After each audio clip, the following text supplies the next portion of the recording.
is Margot. I'm currently doing my internship here in ESTIA. I'm originally from Russia, but I'm studying in Finland, in Savonia University of Applied Science. It differs from just studying. You're more integrated in a working sphere. I'm working on a project, precisely development and deployment of smart device into water irrigation system. This kind of experience can give me opportunity to improve my skills and try myself in an engineering sphere.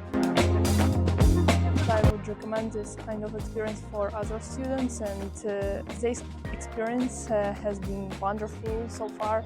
I think it's a great opportunity to improve yourself in a professional way, grow as a professional. I guess the main thing is people. Of course, I cannot forget to mention my supervisors and professors here, who are kind and can help you whenever you need.